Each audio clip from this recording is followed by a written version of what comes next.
we went to Bruning, Nebraska to be introduced to the P-47. And so we were out on the flight line being given a little lecture about the wonders of the P-47. And one of the instructors were standing back at the back of the room at the window.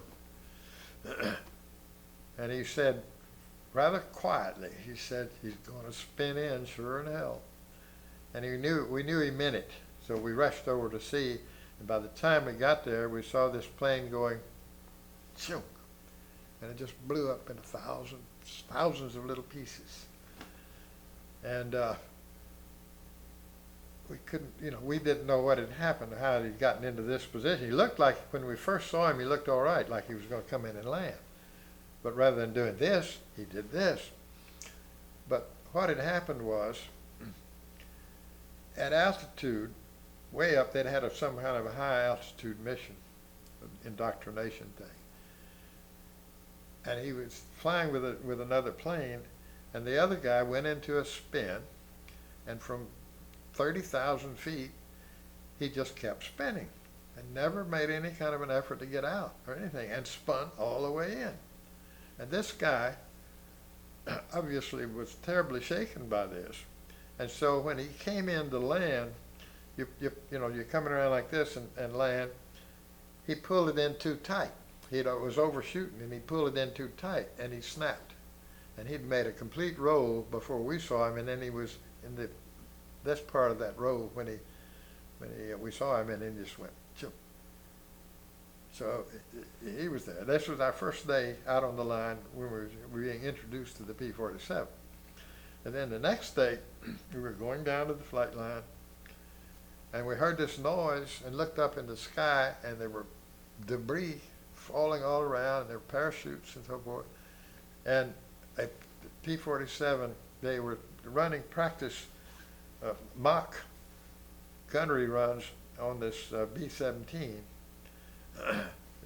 as if they were, shooting. But one of the planes, rather than, doing his thing and then doing that, had they call it the mushmobile, because when you turned it, it felt like it was mushing through the turn. And he had just mushed right into that 17. And they had 2 or 3 survivors, but the whole full crew of the 17 and that P-47 pilot were killed. And then there were a lot of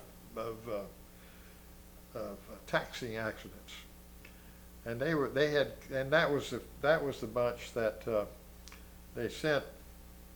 I think I mentioned this before, a cargo plane, a C-47, I think, with a bunch of pilots that were taking them up to an auxiliary field for gunnery practice, and the plane crashed and killed them all.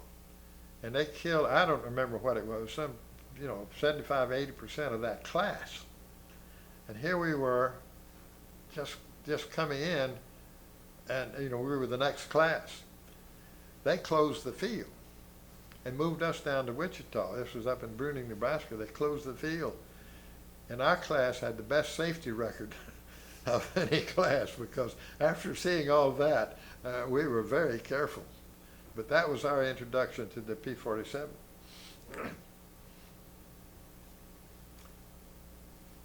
So, another little story. But and we didn't, first we wanted the 51 anyway, and here we were they were trying to persuade us that this was the great plane, and then all this stuff happened. It was a hard sell from then on in, but I later got to love it. I think it was the best of the 2 planes by far.